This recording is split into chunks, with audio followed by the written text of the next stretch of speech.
ఈ తల్లి యొక్క అనుగ్రహం ఎక్కడ పడుతోందో అక్కడ అజ్ఞానము నివారింపబడి సృష్టి కారణమవుతోంది. అంటే ఇక్కడ మీరు ఒక మాట అర్థం చేసుకోవాలి. సృష్టి కారణంబు అన్న మాట ఎందుకు వాడారండి పోతన గారు అని.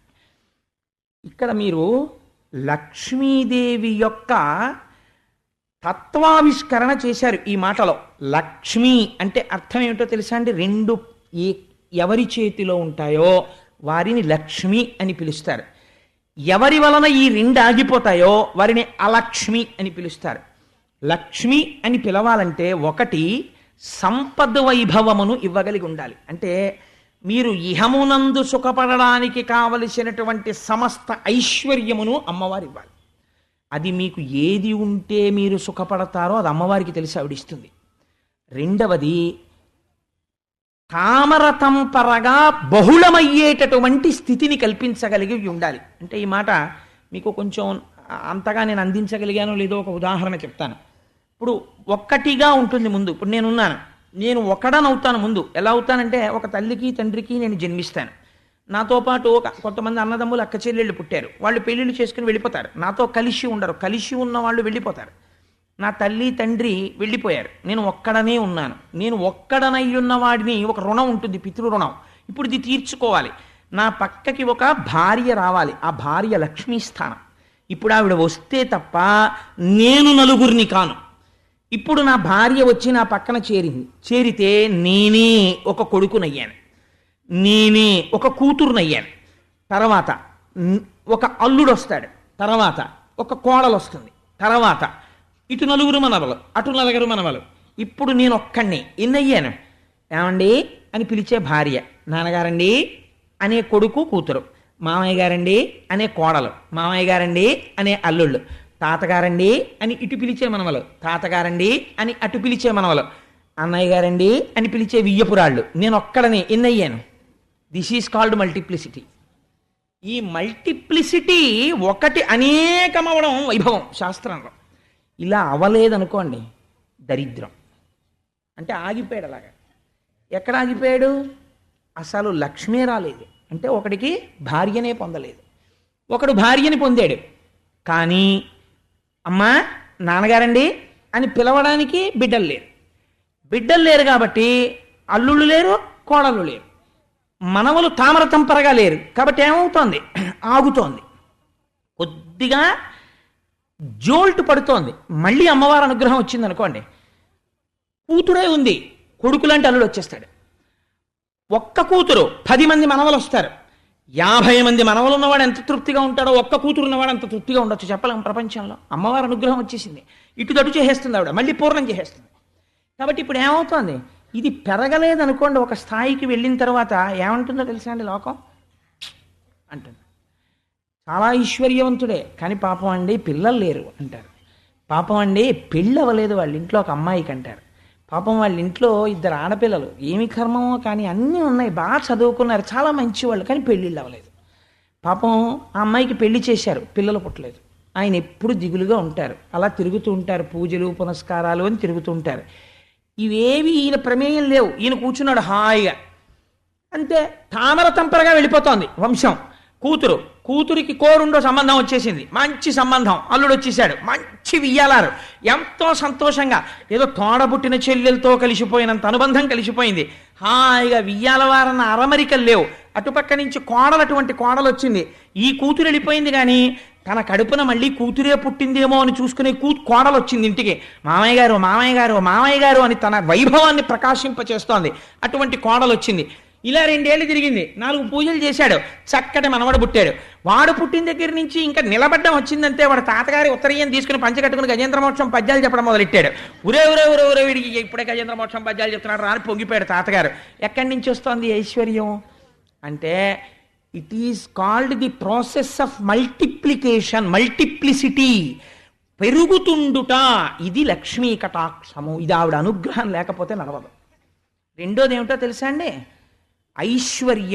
ఐశ్వర్యము అంటే మీరు ఒకటి గుర్తుపెట్టుకోండి, మీరు కోరుకున్నది కాదు. బ్యాంకులో 10 కోట్లు ఉన్నాయి, మీకు నిద్రపట్టదు భయం. అది కాదు ఐశ్వర్యం అంటే. ఐశ్వర్యం అంటే ఏమిటో తెలుసా అండి? ఎన్నడూ ఇలా చెయ్యి చాపి అడగలేదు ఒకరి దగ్గరికి వెళ్ళి, ఎన్నడూ తన ఇంట అన్నవస్త్రాలకి లోటు లేదు, తను ఒక భోగం అనుభవించాలి అని మనసులో అనుకోగానే అది కూడిపోతుంది.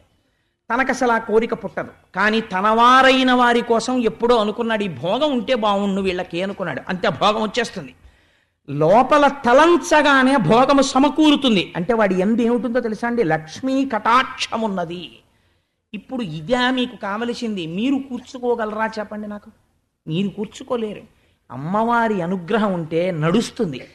ఈ లక్ష్మీ తత్వంలో ఉన్న రహస్యం ఏమిటో తెలుసా అండి? ఐశ్వర్యం ఒకటే ఉంటే కళ్ళు మూసుకుపోతాయి. ఈశ్వరానుగ్రహం కలవలేదనుకోండి, కలవకపోతే ఎలా వచ్చిందో అలా వెళ్ళిపోతుంది ఆవిడ. అందుకే చెంచల లక్ష్మి ఆవిడ తప్పు కాదు, మన తప్పు. నారాయణుణ్ణి మరిచిపోతాం. జగత్తంతా వ్యాపించిన పరబ్రహ్మాన్ని మరిచిపోయి భోగం ఒక్కటే ఉండిపోవాలి నాకంటాం. లక్ష్మీదే ఉండిపోతే చాలు, నారాయణుడు మాకెందుకండి అంటాం. అంటే ఆవిడ ఏం చేస్తుంది? నా భర్తకి గౌరవం లేని చోట నేను ఉండను రా దుర్మార్గుడా.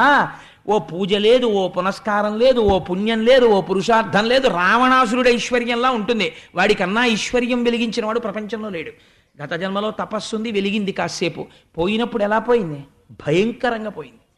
అందుచేత ఏమవుతుంది? అదే లక్ష్మీ అనుగ్రహం ఉంది, ఏమైంది? ఒక్కొక్క బెట్టు ఎక్కిస్తుంది, తామర తంపరగా చేయిస్తుంది, గౌరవాన్ని ఇప్పిస్తుంది. ఇల్లు ఎప్పుడు పాలు పొంగినట్టు పొంగుతూ ఒక్కొక్క ఇల్లు చూడండి. ఏమిటో కానండి, ఆ ఇంట్లో వాళ్ళు ఎప్పుడూ సరదాయే, ఎప్పుడూ సంతోషమే. కాసేపు అలా తిరుపతి వెళ్ళిపోతారు, కాసేపు ఇలా ఎక్కడికో వెళ్ళిపోతారు, కాసేపు అలా వెళ్ళిపోతారు. ఆ డబ్బులు ఎక్కడి నుంచి వస్తాయో తెలియదు, ఎప్పుడు సంతోషమే, ఎప్పుడు హడావిడే. ఏదో ఆ పూజ చేయాలంటారు, ఈ పూజ చేయాలంటారు, ఈ పుస్తకం చదువుకోవాలంటాడు, అక్కడికి పరిగెడుతుంటాడు, ఇక్కడ పరిగెడుతుంటాడు. హీ మేక్స్ హిమ్సెల్ఫ్ బిజీ ఈశ్వర కార్యంలో. ఆ ఈశ్వరుడు యందు మగ్నమైన మనస్సు ఈశ్వరానుగ్రహంతో ఇల్లు చక్కబట్టబడుతూ ఉంటుంది. ఇదే సృష్టి కారణంబు. లక్ష్మీ అనుగ్రహానికి నీ అంత నువ్వు ఎలా ప్రయత్నించాలో, ఏది నీ జీవితాన్ని ఉద్ధరిస్తుందో పోతన గారు చెప్పేశారు. కాబట్టి ఆ తల్లి అనుగ్రహం ఎక్కడ పడిందో అక్కడ ఇవన్నీ ఉంటాయి సుమా. నేను ఒకప్పుడు కొవ్వూరు ఉపన్యాసాలు చెప్పడానికి వెడితే అక్కడ ఒక ఆయన చూశా, 2 పంచెలు ఆయన దగ్గరే. నేను ఆశ్చర్యపోయాను. ఇలా పంచి వస్తే ఇలా తీసుకుని ఇలా ఇచ్చేసేవారు. చేస్తే ఏమంటే 2 పంచెలు ఉంచుకున్నారేమి అని అడిగానంటే ఆయన అన్నారు, ఎందుకంటే ఒంటి మీద ఒకటి, దండం మీద ఒకటి, అది ఆరిన తర్వాత మళ్ళీ ఇది చిరిగిపోతే అప్పుడు ఇంకో పంచి ఉంచుకుంటాను. అన్నీ ఉన్నా 2 కదండి వాడేది, ఎందుకంటే ఇంకా 3వ పంచి నాకు ఇంకోళ్ళకి అవసరం ఉంటుందని ఇచ్చేసాను. నేను తెల్లబోయే వాళ్ళు కదా అసలు బ్రహ్మజ్ఞానులు అంటే, వాళ్ళది కదా నిత్యతృప్తి అంటే. ఈయనరా ఈశ్వరుడికి దగ్గరగా ఉండేవాడు అనిపించింది నాకు. ఇద్దరు సమానంగా రాశారు. ఒక స్కూల్లో గోల్డ్ మెడల్ ఇవ్వాల్సి వచ్చింది. ఇద్దరూ సమానంగా రాశారు పేపర్. ఇద్దరికీ సమానమైన మార్కులు వచ్చాయి, 100కి 99, 99. ఎవరికి గోల్డ్ మెడల్ ఇవ్వాలని అడిగారు. Answer any 5 of the following, ఈ కింద ఇవ్వబడిన ప్రశ్నలో 5ంటికి జవాబు వ్రాయుడు అన్నారు అనుకోండి. ఒక ఆయన ఆ ఉన్న సమయంలోనే చాలా బాగా 6ంటికి జవాబు రాశాడు. ఒక ఆయన 5ంటికి చాలా బాగా జవాబు రాశాడు. ఇప్పుడు ఆయనకి వేసిన 5ంటికే వెయ్యాలి మార్కులు, ఈయనకి వేసిన 5ంటికే వెయ్యాలి మార్కులు. 6 రాశాడు కదా అని వెయ్యరు కదా, మరి 5 ప్రశ్నలకే మార్కులు వేస్తారు. ఇద్దరికీ 99, 99 వచ్చాయి. ఇప్పుడు ఏం చెయ్యాలన్నారు? ఎవరికి ఇవ్వాలి గోల్డ్ మెడల్ అంటే, answer any 5 of the following అంటే 5 వ్రాసిన వాడెవడో వాడికే గోల్డ్ మెడల్ ఇవ్వండి. ఎందుకంటే వాడు నియమాన్ని పాటించాడు. 5 వ్రాయి, 5 వ్రాశాడు. 5 వ్రాయి 6 రాయమని ఎవడు చెప్పాడు? టైం ఉంటే మాత్రం వాడు నియమోల్లంఘనం చేశాడు, వాడికి గోల్డ్ మెడల్ ఇవ్వకూడదు. వాడికి ఎందుకంటే వాడికి ఆ నియమానికి కట్టుబడే లక్షణం లేదు, ఇవ్వద్దని తీసేశారు. తీసేసి సభాముఖంగా ప్రకటించి ఇతనికి ఇవ్వవలసిందే, కానీ ఇతను నియమోల్లంఘనం చేశాడు, మేము ఇవ్వమని చెప్పి 5 ప్రశ్నలు రాసిన వాడికే ఇచ్చారు. కాదని మనం అనలేం. అంతే, ఈశ్వరుడు నియమమును విధించాడు కాబట్టే వేదాన్ని ఇచ్చాడు.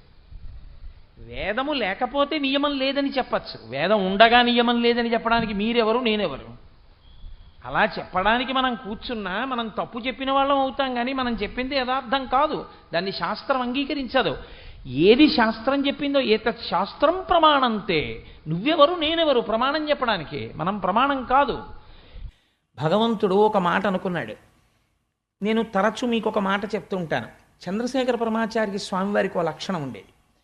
₹1,00,00,000 పట్టుకొచ్చి ఒకరక్కడ పెట్టి, అయ్యా ఈ ₹1,00,00,000తో మీరు ఏదైనా ఇది కట్టండి అంటే నేను అలా కట్టననేవారు. నేను అలా కట్టను.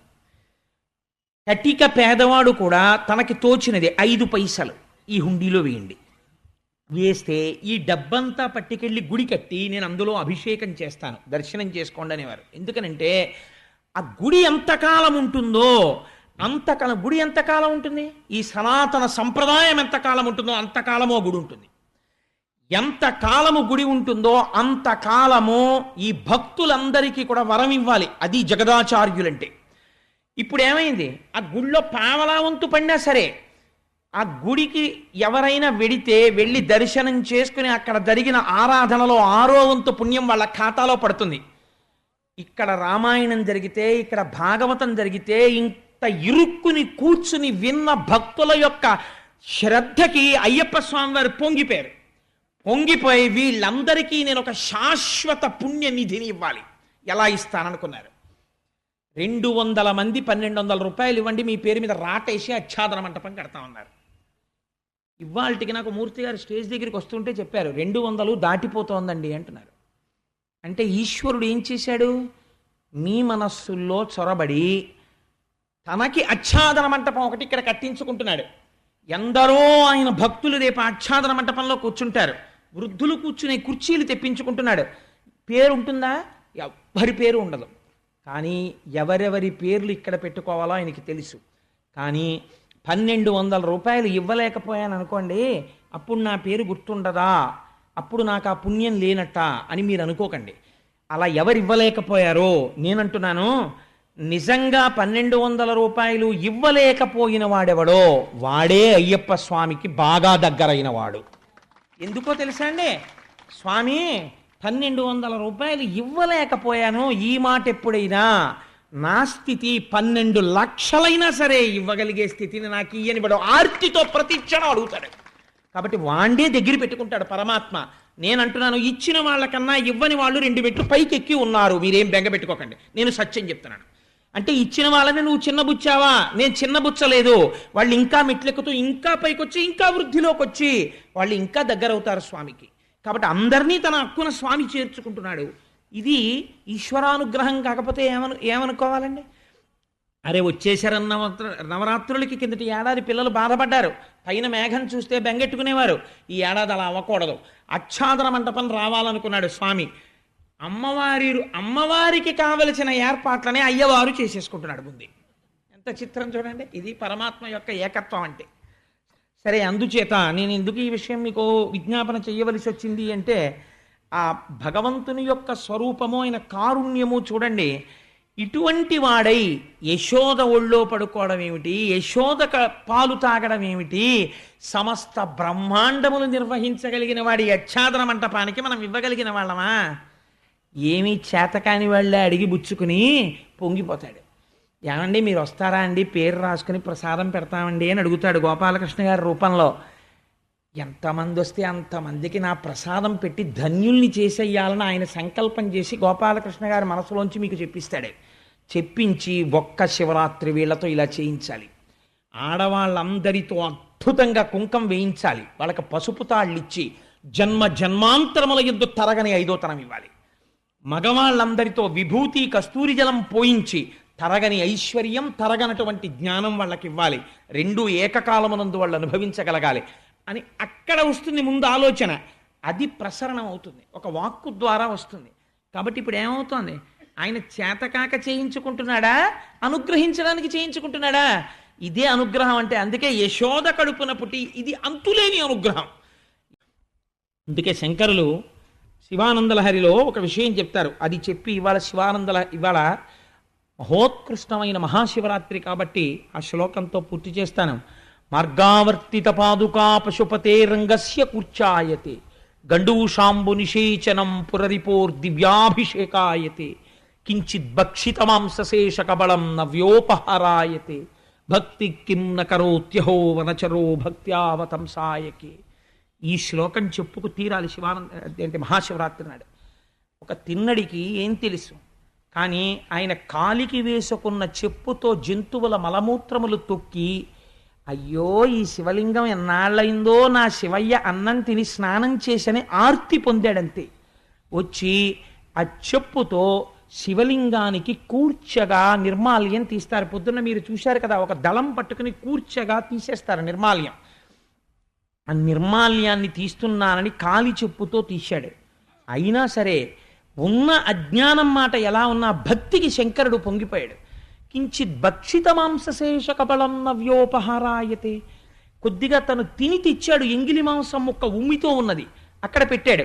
ఆ భక్తికి లొంగిపోయి ఈశ్వరుడు ఆ మాంసం ముక్క తినేశాడు. ఏ మంత్రము లేకుండా నీళ్లు తీసుకొచ్చి శివలింగం మీద పోసేశాడు. పోసేస్తే అది అభిషేకం కింద మారిపోయింది. భక్తికి శంకర నువ్వెంత లొంగిపోయావు. దూర్జటి కాళహస్తీశ్వర శతకంలో ఇది చెప్తే అది చెప్పకుండా నేను ఉండలేను. దూర్జటి కాళహస్తీశ్వర శతకంలో దెప్పి పొడిచాడు శంకరుణ్ణి. నీకున్మాంసము వాంచయేని కరువా నీ చేత లేడుండగా జోకయినట్టి కుఠారముండ అనల జ్యోతుండ నీరుండగా పాకంబొప్ప ఘటించి చేతి పునుకన్ భక్షింపక ఆ బోయచే చేకుంటెంకిలి మాంసమిట్లు తగునా శ్రీకాళహస్తీశ్వర. పిల్లలు కరువు కింద తినేస్తున్నారు అనుకోండి, ఓ తినేస్తుంటే ఇంటికి వచ్చిన తర్వాత అంటాం, ఏంటి అది ఆ హోటల్కి వెళ్ళినప్పుడు ఎప్పుడు ఇంట్లో తినని దానిలా అంకుల్ అంకుల్ ఇంకో అప్పడం వేస్తారా, అంకుల్ అంకుల్ ఇంకొంచెం పెరిగేస్తారా అని ఇంట్లో తినమంటే తినరు. అదేంటి అలా తినేశారా టేబుల్ దగ్గర వాళ్ళందరూ, అదేంటి అలా తినేస్తోంది ఆ పిల్లాడని చూస్తున్నారు, కరువా మీకు అంటారు ఇంటికి తీసుకెళ్ళాక పిల్లల్ని. అలా శంకరుణ్ణి పట్టుకుని దూర్జటి ఏమడిగాడో తెలుసా అండి, నీకున్ మాంసము వాంఛయేని కరువా. శివ నీకు కరువా మాంసం, నిజంగా నీకంత మాంసం తినాలనుంటే బోయవాడు కొరికి తెచ్చిన ఉమ్మితో కూడిన ఇంగిలి మాంసం తింటావా? ఎందుకయ్యా నీకంత కరువైతే ధవళ వపుషమిందోర్ మండలే సన్నివిష్టం భుజగవలయహారం భస్మదిగ్ధాంగమీశం మృగయ పరశు పాణిం చారు చంద్రార్ధమౌళిం సదయ హృదయ మధ్యే సంతతం చింతయామి. ఈ చేతిలో లేడుంది, ఈ చేతిలో గొడ్డలుంది. హాయిగా నువ్వు లేచి వంటింట్లో కూడా వెళ్ళక్కర్లేదు. ఇలా కూర్చున్నవాడివి ఈ గొడ్డలు పెట్టి ఈ జింకను దెబ్బ కొట్టి ఇంత మాంసం ముక్క తీసుకుని చేతిలో ఉన్న కపాలంలో పడేసుకుని తలలో ఉన్న నీళ్లలో కాస్త ముంచుకుని 3వ అగ్నిహోత్రం మీద ఇలా పెట్టుకుని ఉడకించేసుకుని నోట్లో పడేసుకుంటే అయిపోయాయి. వంటింట్లోకి వెళ్ళక్కర్లేదు, మాంసం తెచ్చుకోక్కర్లేదు, ఏమీ చేసుకోక్కర్లేదు, హాయిగా తినేసి. ఇది మానేసి ఎంగిలి మాంసం తినేస్తావా? ఏమిటయ్యా ఈ పనులు, నీకు కరువా అని అడిగాడు. అంటే నిజంగా కరువానే. శంకర భక్తికి ఎంత లొంగిపోయావయ్యా అన్నాడు. భక్తికి శంకరుడిగాను లొంగాడు, కృష్ణుడిగాను లొంగాడు. ఆ భక్తితో కూర్చుని ఆ జ్యోతిర్లింగం అక్కడ 12 గంటల వేళ అభిషేకం జరుగుతుండగా చూస్తే మననెందుకు అనుగ్రహించాడు, అనుగ్రహించి తీరుతాడు.